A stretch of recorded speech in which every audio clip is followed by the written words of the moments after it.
So ayan, good day, welcome back mga kabisik, no? Mukhang natagalan tayo bago nakapag-vlog, no? Siguro ngayon makakapag-umpisa na naman tayo kasi medyo natamad ako ng mga ilang buwan bago tayo mag-vlog. Natatamad na akong gumawa ng video. So mayroon tayo dito, dinala sa akin, ayan, wall pan. Ayaw daw umandar. So subukan natin kung magawa natin. Medyo matagal-tagal na rin kasi tayo hindi gumagawa ng mga subukan natin. Ayan, naka-zero siya. Switch on natin, ay saksak muna natin. So, subukan natin kung anong sira nito. Ilagay natin sa number 1. Ayun, ayaw nga umikot. Pero pag hinawakan mo dito may vibration. Ibig sabihin buhay pa itong electric pan na to. Malamang yung sira nito yung bushing, kaya ayaw umikot. Sumikip na siguro, o di kaya capacitor. So ayun, malalaman natin ito pag nabuksan natin. So buksan muna natin ito, fast forward natin. Tsaka kung napadaan kayo dito sa aking video, no, subscribe naman, hit na rin ng bell button para palagi kayong maging update sa mga bagong i-upload ko na video. Ayun, buksan na natin ito, fast forward na lang natin mga kabisik.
So ayun nga mga kabisik, nabuksan natin. Ayan, kung mapapansin natin dito, ayan, lapit-lapit natin ng konti. Ayan, medyo may gas-gas na, sumisikip na rin, pero dito sa harap, yun yung talaga yung masikip. Ayan, talagang matigas. Ibig sabihin, dito yung papalitan natin ng bushing. Ayan, ayan, oh, parang nasunog na eh, nag-melt na talaga siya. Tsaka natunaw na yung ano niya, yung plastic washer niya dito. Yun yung nasira, natunaw na, oh. Sumikip talaga, ang dami ng dumi, oh. Marami na siyang dumi. So ayun, tingnan natin dito, ayan, oh, ang daming dumi. So magpapalit tayo dito ng bushing. Palitan na lang natin yan. So ayun, buksan muna natin. Kung kaya natin buksan, mas maganda. Yun, buti na lang, nakabukas siya. So mukhang ito lang yung naging problema niya mga kabisik. Magpapalit tayo nito ng bushing. So cut muna natin yung video, tanggalin ko lang ito, saka palitan natin ng bushing dito. Marami naman tayong ipapalit, oh. Ayan, oh. Andito yung mga bushing natin. So hanggang dito lang muna, cut muna natin. Balik na lang tayo kapag natanggal na natin ito.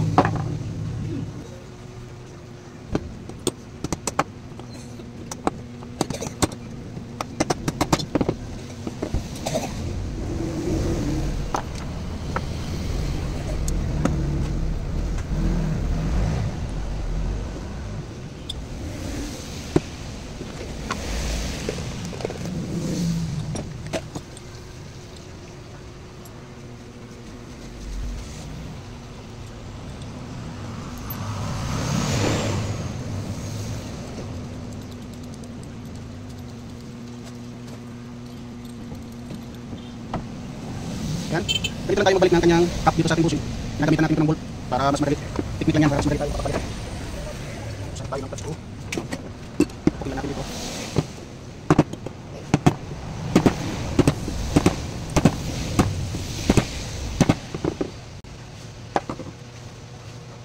Ayun, lapat na, pasok na yung ating bushing.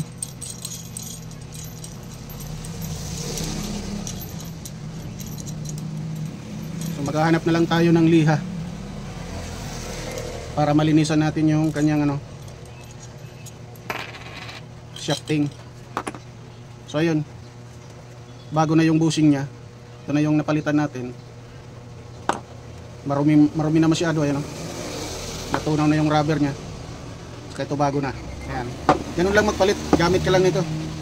Ito, mas madali itong gamitin yung bolt. Pagpapalit ng bushing at saka pagbabalik nitong kanyang flower cap.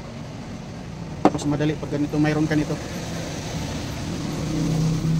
Yung wala lang natin dito ngayon yung plastic na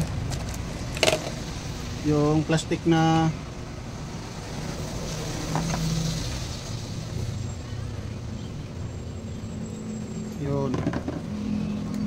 yung kagaya nito plastic wala na kasi nga rubber na lang dito, dumikit na, kinain niya.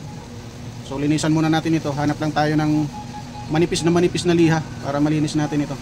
So balikan ko na lang kayo mamaya pag nakahanap na tayo ng liha na manipis. So ayun mga kabasic, bumili tayo ng panglinis niya. Ito nasa 800 centigrade, ayan. Pero mas maganda kung mayroon kayong 1000, mas manipis, mas maganda. Ito medyo magaspang siya, baka medyo magasgas yung ating shafting, pero okay na to. Alalayan na lang natin ng oil para hindi magasgas. So kuha lang tayo dito ng konti. Yan, ito lang, lagyan natin ng oil para malinis natin ito.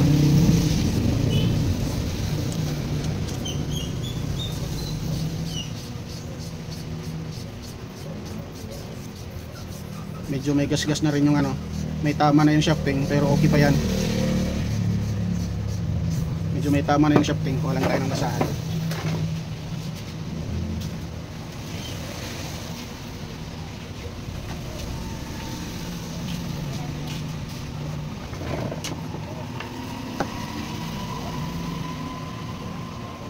Ayan, medyo may tama siya, pero konti pa lang yan, okay pa yan. Yan, kung makikita nyo yan, madilim nga lang yung dito sa pwesto ko, pero kung makikita nyo yan ng maayos, medyo may tama ng konti. Subukan lang natin isagad sa liha, isagad pa natin kung okay pa. Tingnan natin kung matatanggal pa siya.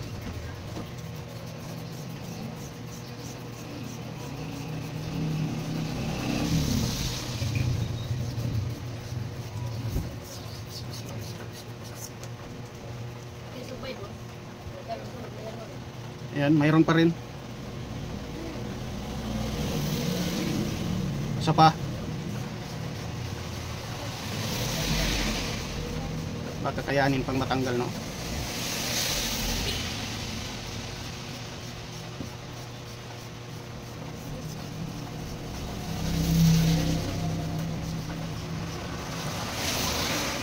Talagang ayaw na. Okay pa naman. Yung kabila wala, dito meron. So konti lang yan, okay pa yan. O, sabay na rin natin dito sa kabila, linisan na rin natin.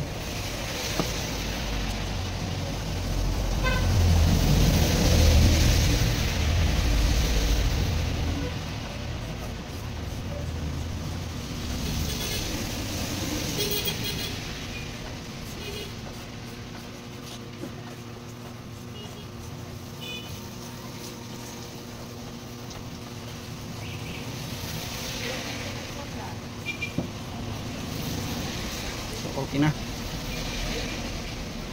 Yan, maputi na.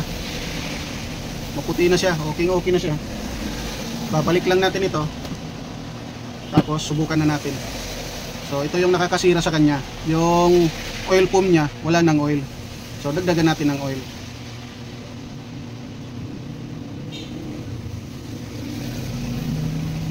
Ganyan lang mga kabisik. So damihan na natin para medyo tumagal. So babad lang natin ng konti hanggang sa masipsip ng oil yung ano, yung foam, makasipsip ng oil. Saka dito rin sa kabila.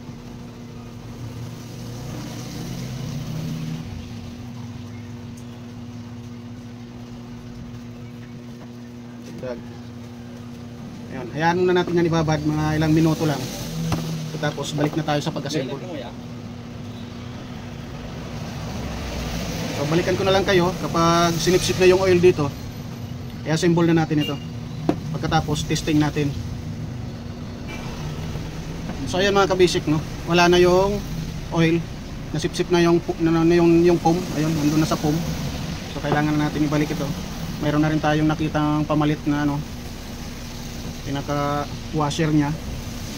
So balik na natin ito. Lagyan na rin natin ng oil dito. Ito lang yung ibalik natin.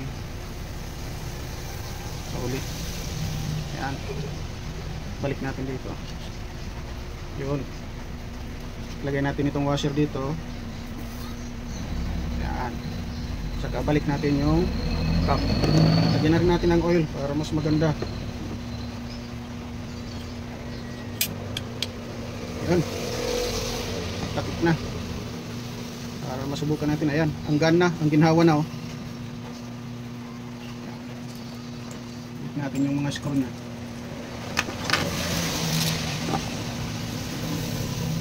Siguro ito mas mabilis.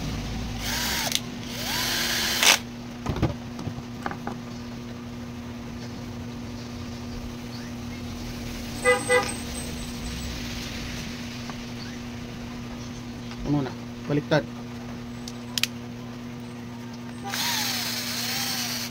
Baliktad. Dito pala ito. Ayan.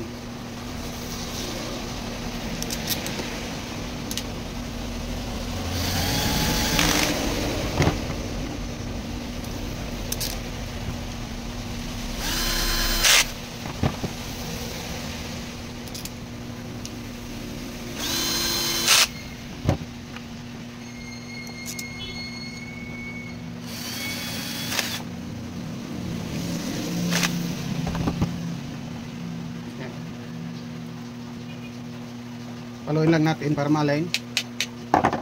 Yun, align na. Ang ginhawa na oh. Ang gana ng ikot. So, subukan natin. Subukan muna natin. Subukan muna natin ito. Zero lang muna natin yan. Saksak natin dito. Yan. Saksak na yan.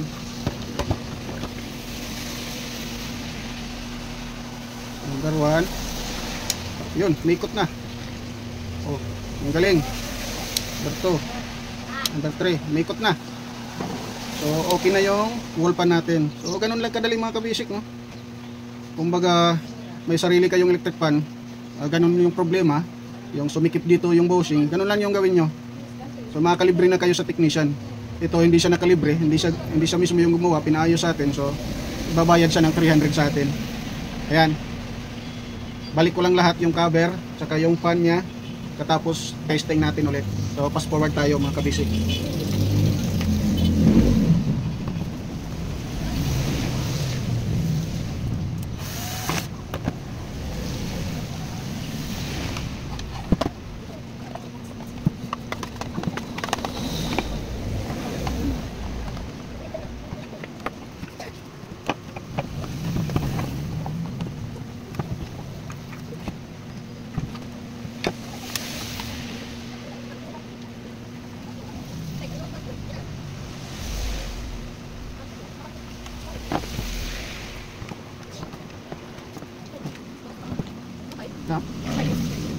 Sprite ko no? Sprite, pinapalit. Gawas.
So ayan na.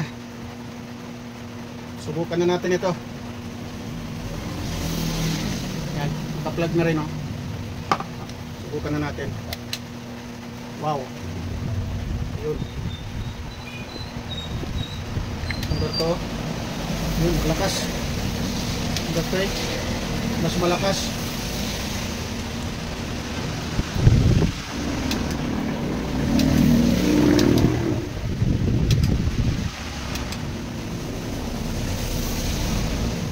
So ayun mga kabisik, okay na yung wall pan. So tawagin na lang natin yung may-ari para makuha na ito. So ayun, balikan ko na lang kayo mamaya pag dumating na yung may-ari. So ayun, nakontak ko na yung may-ari, kaya lang hindi pa niya makukuha kasi nga maulan, oh. Ayan, oh. Maulan dito sa amin. So mamaya na raw pag tumila na yung ulan. So tapusin na lang natin ito. So hanggang dito na lang mga kabisik. At sana ay suportahan pa rin niyo ako kahit madalang lang akong gumawa ng video. Ayun, maraming salamat. Bye bye.